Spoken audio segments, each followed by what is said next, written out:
guys, today I have a huge treat for you. That's right, Roland's Ghost and many others requested I review the Super Smash Bros. Series. This is one of my most highly demanded reviews, and I'm surprised.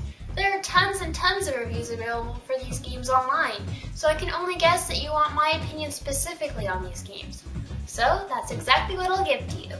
It's funny, what's become a powerhouse franchise had very humble beginnings. In fact, it almost never got released in the States. In 1998, Masahiro Sakurai of HAL Laboratory wanted to make a fighting game with 4 players. Back then, fighting games didn't sell very well, so he knew he had to pull in some fresh ideas to make the game appealing to Japanese players. So, without Nintendo's permission, he made the characters for the game famous Nintendo characters and presented it to Nintendo. They approved it, and with little promotion or budget, the original Nintendo 64 Super Smash Bros. Was born. What's amazing is, this little game with no resources to draw on and no help being marketed managed to climb its way to the 5th best-selling game on the system. In fact, it became so popular Nintendo basically had no choice but to release it worldwide. So what made Super Smash Bros. So popular back then with barely any promotion? It's really, really fun. It's the sort of controllable mayhem that the world had never seen before. I mean, in what other game could you ever say Donkey Kong picked up Pikachu and slammed him into a POW block, only to be eaten by Kirby while Yoshi tried to whack him with a baseball bat? It's the most wonderful kind of frantic button mashing that everyone wanted in on. It's one of the few games that it was cool to play. And what's even better was its selection of characters.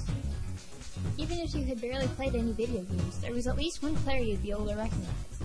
Pikachu, Mario, Kirby, Link, all of our favorite gaming mascots were there.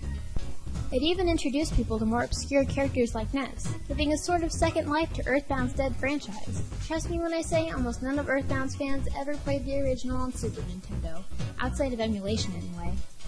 Super Smash Bros. Sort of created this world where Nintendo characters were just toys at our disposal. We could do with them what we wanted, we were just given the figures and the stages to play however we desired. Still, the first game did have its flaws, and they were improved on in its sequels.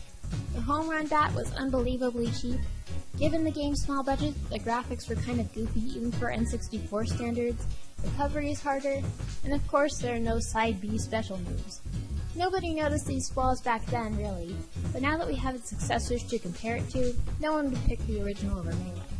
Speaking of Melee, let's fast forward to 2001. Given the success of the first game, Super Smash Bros. Melee was given a much bigger budget and much better promotion.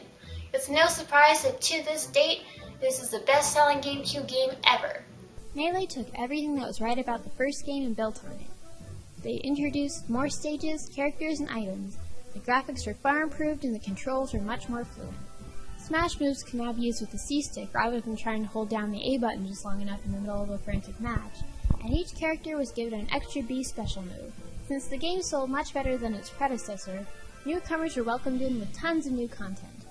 Among the new characters were, at the time Japan only, Marth and Roy from Fire Emblem. They almost weren't included in the American release, but they were so well received during the game's American localization that they were kept in, giving life to the Fire Emblem franchise here on Western Shores. The game was for anyone and everyone who wanted to play, but there were, of course, nods to the dedicated Nintendo fans who were playing. Trophies were included as special rewards, and I'll admit this is what got me into retro gaming. I was in middle school when I first got to play this game, and there weren't as many reasons for using the internet back then, so I just didn't use it very much. These trophies were the first I'd heard of a lot of games, or even a lot of older consoles, so I was really excited that there might be more games I had never even heard of featuring my favorite Nintendo characters. Now I'm more knowledgeable about gaming history, but it was a fun window into a world I never knew existed back then. Finally, it's time to cover a current-gen game for once, Super Smash Bros. Brawl. The game was announced at a pre-E3 2005 conference by Nintendo, before they had even mentioned it to the series creator Sakurai. By then, he had left HAL Laboratory and hadn't been informed there was going to be a new Smash Bros. Game. However, after the conference, Satoru Iwata asked Sakurai to be the game's director, and he agreed. Man, talk about short-term notice. Sakurai and a team of roughly 100 staff members worked on the game full-time. Unfortunately for me, the game came out after I had joined YouTube, so I was severely overexposed to it. I didn't get to play the single-player mode very much, if at all, because people were constantly challenging me to matches over Wi-Fi, which were competitive and not at all just for fun. I was so burnt out over Brawl that I didn't want to play it anymore by the time it was out of the limelight. and to me it did seem like a bit of a step down from Melee. In spite of all its added content, the entire game felt slowed down. Characters reacted much slower to my button presses, and the Wi-Fi was often laggy and barely playable. They even got rid of one of my favorite parts, style points, which punished players for being cheap and rewarded them for being creative. Even though there's a fun stage builder, and tons of new trophies and players to unlock, and a way beefed up single player mode, my oversaturation and overall disappointment got in the way of me enjoying this game. I'm sure for others though, the Wi-Fi added tons more playability to the series. Not everyone was as lucky as I was to have tons of friends to play Melee with growing up, so for many, the single player was all they ever got to experience. With Wi-Fi, the need for being social in real life is ruled out, and you could play multiplayer with virtually anyone, anywhere in the world, at any time.